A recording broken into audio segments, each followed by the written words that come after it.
Hey, what's up y'all, and welcome to a brand new tutorial. Today I'm going to be teaching you how to give your photos that vintage feel all inside Lightroom. So we're going to hop into Lightroom. Let's get started. Right here we have a photo of yours truly. This is taken with my Sony a7 III with a Tamron 28 to 75 millimeter and with the Prism Lens FX Dream filter, which is basically a black pro-mist filter. So it's got this already kind of dreamy, vintagey vibe to it. So I'm going to show you how to get your photos to get that vintage film camera look. So it's pretty easy. It's just taking a common theme you see in a lot of photos these days and kind of flipping it on its head. So we're going to scroll down here to the color grading feature, which is new in Lightroom 2021. And what we're going to do is go down here to the highlights. And normally you'd make your highlights warm and your shadows cool, which gives you that kind of orangey teal feel that's super popular in photos. But what we're going to do today is actually flip that. So we're going to take our highlights and move them towards teal. There's that kind of blue. You can see the photos change. That's a little too strong for me. So we're going to kind of take it right about there. And then we're going to take our shadows and move them into kind of the orangish area. So right about there. And you can kind of already see that kind of vintage vibe taking over. So I kind of moved the balance towards the highlights a little bit, maybe up the blending just a tad. So that's kind of it on the color grading front. And then, you know, I'll kind of move the oranges. Kind of adjust the oranges a little bit. And then I'm gonna come all the way down here. I'm gonna do some profile corrections, always do those. And then we're gonna come down here to the calibration.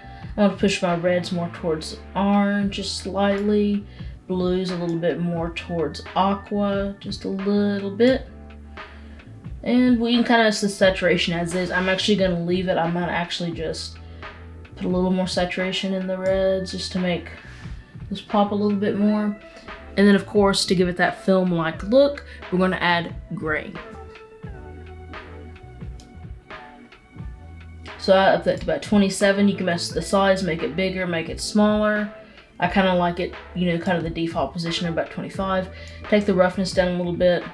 If you want to give it like a little bit more vintage feel, you can kind of put some vignetting on it, but put it more towards the whites. Kind of get those edges on your photos. But I'm going to leave that off for now. So as you can see, I'm going to hit Y here and do before and after. We've kind of got more of a washed out look. So the third and final step I'm going to do here, and this is really going to sell it on kind of that faded vintage look. So this next part you can do in the basic corrections panel, but I prefer to do it with the tone curve. So we're just going to go here and make our points and the midtones, highlights, and shadows. We're pretty much going to leave them alone unless you need to make it because your photo's, you know, too dark or too bright, whatever. But this photo is pretty perfectly exposed, so I'm going to leave that alone. What I'm going to do is go down here and this black point, this is in our blacks, and raise it up. As you can see, the photo gets that kind of faded look. That's how you get the faded look in your photos, is raising the blacks. But you can also do up here in the basic corrections panel, but I usually do it here in the tone curve. And then I'm going to pull the whites down just a little bit as well. So as you can see, we can zoom in here. You can see all that nice green. It looks like it was taken on a film camera versus a DSLR, especially with that dream filter on there as well. So we'll go before and after here, and you can see we've got a pretty vintagey looking photo. So really it's just a 3-step process. Number one, you're gonna push your shadows towards the warm orange tones, and you want to flip your highlights towards the cool blue tones, kind of reverse orange and teal.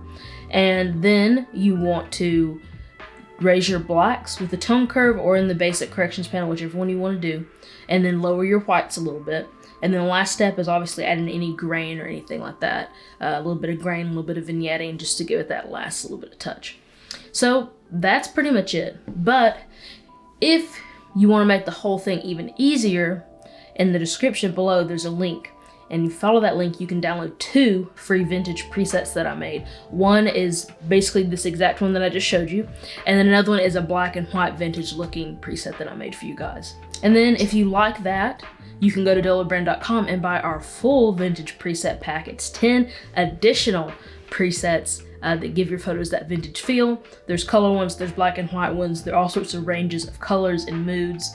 They're great presets. They're really gonna make your next photography project or your Instagram feed get that really cool kind of hipster film camera feel without really having to learn how to use the film camera. So if you're interested in that, link is in the description. All right, that's it for me, guys. Like I said, link in the description box for our free presets and to download our vintage preset pack, all on dolobrand.com.